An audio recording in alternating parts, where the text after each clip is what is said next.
in religions. And in fact this term is used for prophets as well, Siddiq and Nabiyya. But as when you look at that, from this angle, then you come to realize that all these terms which are used here are used in relation to prophets as well. Prophets of Allah have been declared to be Salihin. Prophet of Allah has been declared to be Shuhada. Prophets of Allah have been declared to be Siddiq and prophets. So the word prophet can be coupled with any of the three other attributes which have been mentioned in this verse. Why? Of that I will speak later. But let me first discuss the verse from the point of view of Ahmadiyya explanation of the word Khatam al-Nabiyyin. According to the non-Ahmadis, the word Khatam al-Nabiyyin means the one who does away with the best of Allah's favors forever and forever. From the one when he comes, after that you can be bestowed Allah's favors, or Allah's favors can be bestowed upon you, but not all of them. From then on, the best favor will be withheld, and the three inferior favors compared to that will be continued to be bestowed upon you. This is the message of Khatam al-Nabiyyin which is received by non-Ahmadi Muslims. To us it paints a very ugly picture of the Na'udzubillah min zalik, God forbid, of the holiest of the holy prophets, of the best of the creation. Because when you compare this situation, which is going to obtain after the advent of Ahmad sallallahu alaihi wasallam, to the picture which we know is obtained prior to him, then you understand how horrible this picture is. The picture prior to him is that one less than 124,000 prophets came. And none of them withheld this favor from his followers of prophethood. You can say of Moses that when he passed away, he left this favor open for anyone, that he could rise even to the status of a prophet. And when David died, the same happened. When Solomon died, the same thing happened. And the same thing was repeated over and over again, starting from Adam till Ahmad sallallahu alaihi wasallam. According to the non-Ahmadi Muslims, when Khatam al-Nabiyyin came, he was in fact the finisher of the best of Allah's favors. Khatam means finisher, and al-Nabiyyin are the best of Allah's favors, those people whom best of favors is bestowed. So that is the meaning of Khatam al-Nabiyyin, and they say we must guard this because this is the greatest tribute to Ahmad sallallahu alaihi wasallam. Now when you look at it in the context that the word Khatam al-Nabiyyin is discussed, then you are further horrified, because the context is مَا كَانَ مُحَمَّدٌ أَبَا أَحَدٍ مِّن رِجَالِكُمْ وَلَكِنْ رَسُولَ اللَّهِ وَخَاتَمَ النَّبِيِّينَ. That the enemies of Prophet Muhammad, peace be upon him, say that Prophet Muhammad would die issueless. At least he has no son. So in Arabia it was considered to be a very bad mark, to say the least, if somebody left just daughters and no son, or no daughters at all. So that is what they declare to be Abtar, the one who has no generation to follow, is cut off.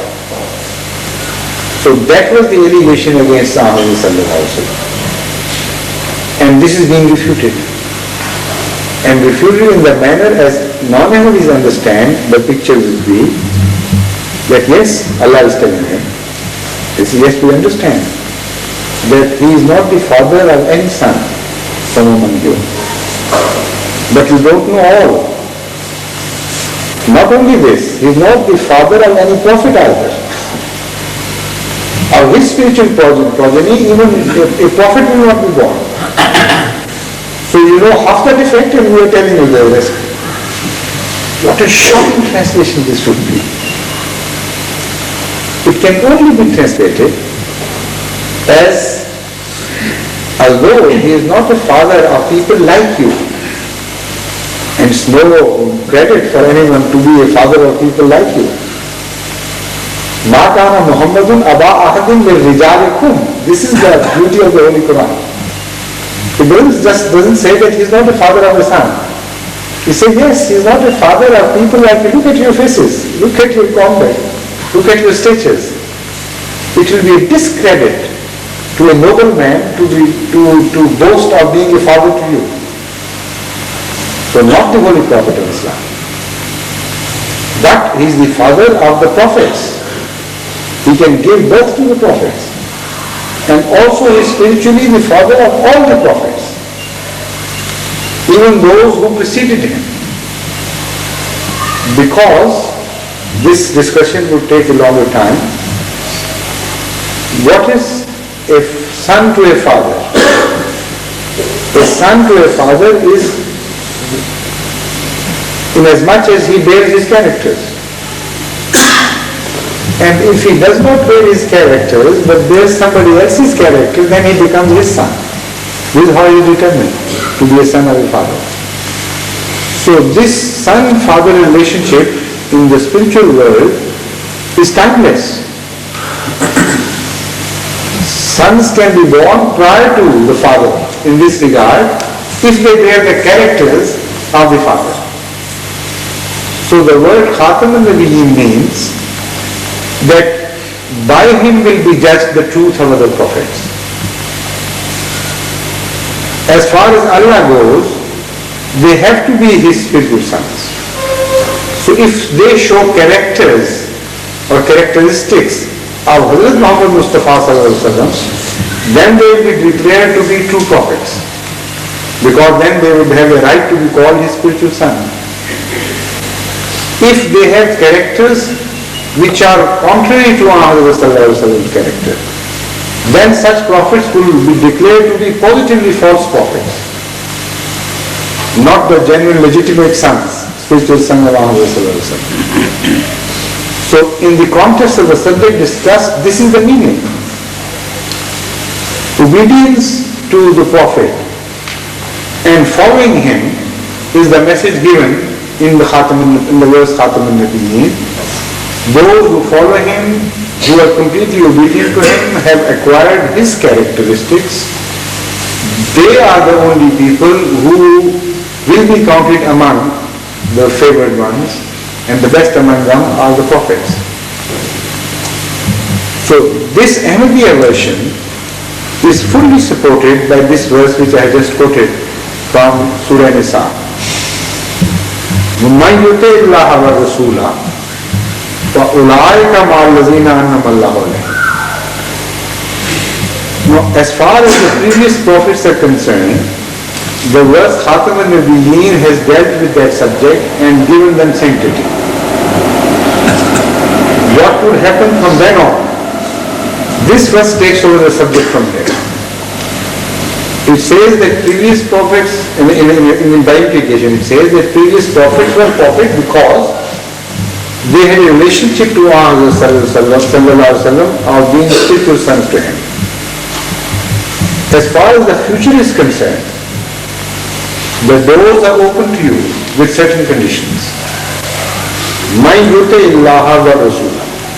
From now on, the law is that whoever would obey Allah and this prophet, not other prophets anymore. You see how selective the Holy Quran has become now.